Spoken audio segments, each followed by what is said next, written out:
হরে কৃষ্ণ। আমি এখন আছি বৃন্দাবনের প্রেম মন্দিরে। আমাকে যদি জিজ্ঞাসা করা হয় পৃথিবীর মধ্যে সবচেয়ে সুন্দর কোন মন্দিরটি, আমি এক কথায় বলে দেব এই বৃন্দাবনের প্রেম মন্দির। এই যে দেখছো ভগবানের প্রেমের রাজধানী বৃন্দাবন, আর তার হৃদয়বিন্দুতে দাঁড়িয়ে আছে এই মহিমাময় প্রেম মন্দির। শুরুতে এই চারিদিকে ছিল ভগবানের সমস্ত লীলাসমূহ, যেখানে কালীয়নাগ দমন করেছিলেন। আমি যখন মন্দিরের পেছন দিকে হাঁটছিলাম তখনও অনেক গুরুকুল গড়ে উঠেছে, ভক্তির স্থল গড়ে উঠেছে, যেখানে আমাদের সনাতন ধর্মের সন্তানরা বৈদিক শিক্ষা গ্রহণ করে।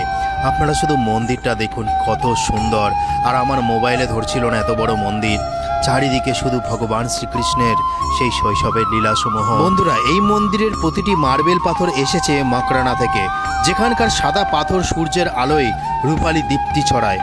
বিজ্ঞান বলে যে পাথর আলো প্রতিফলিত করে সে শক্তি ছড়ায়, আর ভক্তি বলে এখান থেকে যে আলো ছড়ায় তা ভক্তি হৃদয়ে প্রেম জ্বালিয়ে দেয়। চারিদিকে শুধু সৌন্দর্যটা দেখুন, যেখানে শক্তির কাছে সবাই প্রণাম জানাচ্ছে। তার পাশেই ছিল সেই মহাভারতের অর্জুনের দিব্য রথ, যেখানে ভগবান শ্রীকৃষ্ণ অর্জুনকে গীতা উপদেশ দিয়েছিলেন। আমি এত সুন্দর সুন্দর দৃশ্য দেখিয়ে শেষ করতে পারবো না বন্ধুরা। চারিদিকে শুধু তাকালেই আপনার চোখ জুড়িয়ে যাবে। কয়েক মুহূর্তের জন্য চলে যাবেন সেই ভগবান শ্রীকৃষ্ণের শৈশবে। পাশেই ছিল ভগবান শিবের একটি সুন্দর শিবলিঙ্গ, তারপরেই ছিল সেই ঝুলন যাত্রার ইতিহাস। এছাড়াও ছিল সেই গোবর্ধন পর্বত, যেখানে ভগবান শ্রীকৃষ্ণ কনিষ্ঠ আঙুলে ধারণ করেছিলেন।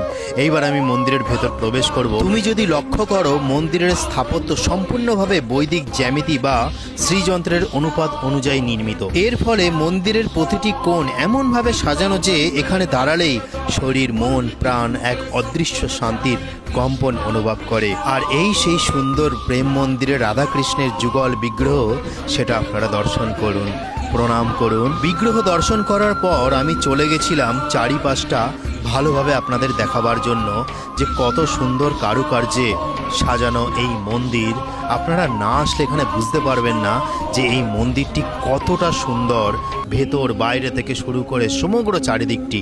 আর ওপরেই ছিল ভগবান শ্রী রামচন্দ্র এবং মাতা সীতার যুগল বিগ্রহ, সেটাও আপনারা দর্শন করুন। নিচে একপাশে মহাবীর বজরংবলী বসে আছেন। আর সবচেয়ে সুন্দর লাগলো এটাই, আমাদের বাঙালি সংস্কৃতি, যেখানে মহাপ্রভু শ্রী চৈতন্য তিনি যে হরিনাম আমাদেরকে দিয়েছিলেন তার মাহাত্ম্য এখানে তুলে ধরা হয়েছে। আপনারা দর্শন করুন, আমাদের বাঙালি সংস্কৃতি গর্ব করুন যে এই প্রেম মন্দিরের মধ্যে কোনো রাজ্যের কোনো সংস্কৃতি নেই, সম্পূর্ণ বাঙালি সংস্কৃতি এখানে বিরাজমান করছে। এখানেও গৌরনীতায় আপনারা দেখতে পারছেন। তো গর্ব করুন একজন বাঙালি হিসাবে। প্রেম মন্দির শেখায় ভগবানকে খুঁজো না কেবল পাথরে বা মূর্তিতে, তাকে খুঁজে নাও প্রতিটি প্রাণে, প্রতিটি সত্তায়, প্রতিটি স্পন্দনে। যখন তুমি প্রেমে ভরে যাবে তখন বুঝবে ভগবান কোথাও বাইরে নয়, তিনি তো তোমার মধ্যেই আছেন। রাতে যখন হাজার হাজার আলোয় প্রেম মন্দির আলোকিত হয়, মনে হয় যেন স্বর্গ নেমে এসেছে এই ধরণীতে। কিন্তু সত্যি বলতে এই সৌন্দর্য বাইরের নয়, ভেতরের। কারণ যিনি প্রেমে ভক্ত তার হৃদয়ই আসল মন্দির। চলো সবাই মিলে এই বার্তা ছড়িয়ে দিই, ভক্তি মানে অন্ধবিশ্বাস নয়, ভক্তি মানে প্রেমে জাগ্রত বিজ্ঞান। জয় শ্রী রাধে, জয় শ্রী কৃষ্ণ। শুধু একটাই কথা বলবো, একবার আসুন এই প্রেম মন্দিরে।